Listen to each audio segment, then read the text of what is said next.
Bonjour éclaireur pro vérité, bonjour à tous mes condisciples de la digne classe éclaireur pro vérité. Mon édito aujourd'hui a pour titre l'autogol. Si seulement il suffisait d'en rêver pour l'être, chacun de nous se serait présenté à la présidentielle de son pays. Combien de fois nous n'avons pas rêvé de comment sont disposés les meubles du bureau du président de la République, son Excellence Alassane Ouattara. Tidjane en rêve plus que nous tous. Même Blé la machette aussi.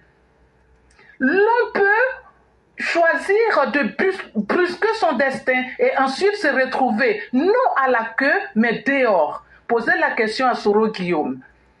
Puis, il y a ceux qui y parviennent, mais pour qui le film ne se déroule pas comme prévu. C'est le cas des 3 bandits de l'AES. Ils étaient venus comme Zorro, mais ils sont au point mort. Surtout son Assimi et son Ibekaka. Les 2 gars sont dépassés par les événements.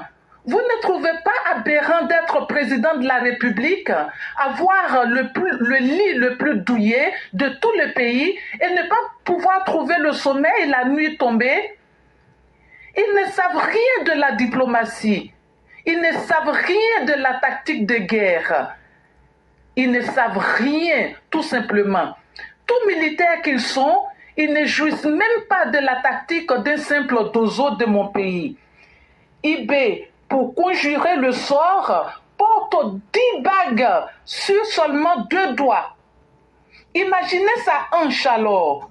Assimi, quant à lui, s'enfonce dans une tristesse abyssale, où ils quittent le pouvoir et ils seront condamnés à l'exil, soit ils décident de rester et alors ils paieront de leur vie.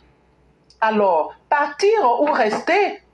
Là reste la question. Choix cornélien.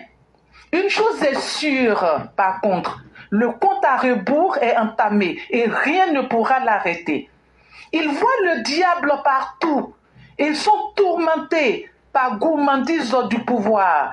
Ils accusent à tout va. Ils se sont infligés eux-mêmes une sévère punition après avoir braqué le pouvoir. C'est cela l'autogol. Merci et à bientôt. Merci infiniment, Mère Blanc. Merci pour cette belle description. L'autogol, c'est quand tu es en train de jouer ballon, au lieu d'aller marquer, de tirer le ballon dans le camp de ton opposant, de l'équipe adverse pour marquer dans son camp, tu dribbles tout le monde et puis tu t'en vas marquer toi-même dans ton propre camp. Et puis maintenant, tes supporters te regardent et disent, mais qu'est-ce que tu as fait là? C'est justement dans cette condition-là que se retrouvent les putschistes et les opposants incapables de Côte d'Ivoire. En réalité, aujourd'hui, ils partagent ce même destin d'avoir piétiné leur propre destin. Pour certains qui voulaient aller trop vite, plus vite que leur ombre, en défiant même les lois de la nature comme Soro Guillaume, à qui la nature avait souri dans tous les sens. Mais comme la nature nous laisse toujours un défi à relever, ce dernier va rater tout ce qui lui était promis parce qu'il n'aura pas été sage et n'aura pas compris que dans la vie, là, la vie même a ses propres règles. Il y a des gens qui sont des grands rêveurs comme les Tidjane Thiam, comme les Blé Goudé et comme bien d'autres. Et ils se disent, mais finalement, on a aussi fait nos preuves dans certains domaines comme par exemple à faire tomber des banques dans le cas de Tidjane Thiam. On a fait nos preuves à l'international. Et Blé Goudé même, j'ai été en prison parce que je suis un beau tueur quand même. Et donc, cela peut inspirer des idées tristes à l'intérieur des Ivoiriens. Et je peux venir dire que je peux présider à leur destinée. Mais ça ne se passe pas comme ça, malheureusement. Mais surtout, ce qui est encore plus triste et plus pitoyable, c'est le sort des djihadistes qui sont venus à la tête de certains pays comme le Mali, le Burkina. En faisant un coup d'État, ils ont marqué un but contre leur propre camp, contre leur propre pays. Ils ont pensé que une fois que tu viens au palais présidentiel, tu te couches dans un lit, sous un climatiseur, tu bois le café, tu es à l'aise. Mais c'est un lit qui est chaud. Les gens pensent que quand le pouvoir, là, tu prends là, que tu es en paix. Quand tu prends le pouvoir, c'est comme venir à l'aventure. C'est comme venir à l'aventure sans papier.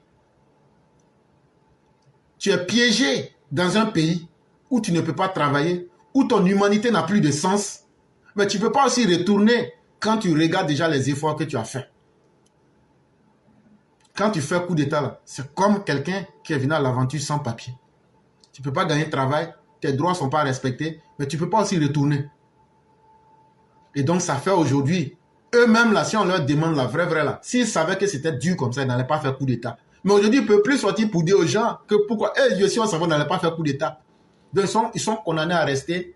Et donc, il faut toujours imaginer des choses pour distraire leur peuple, mais aussi, il faut se condamner à l'extérieur de leur pays. Il faut trouver des nouveaux ennemis. Et il faut multiplier les ennemis. Et donc, cela referme les portes sur eux. Leur seule destination, s'ils restent vivants, ça sera la CPI. Mais dans beaucoup de cas, c'est des gens qui seront abattus comme des chiens, malheureusement.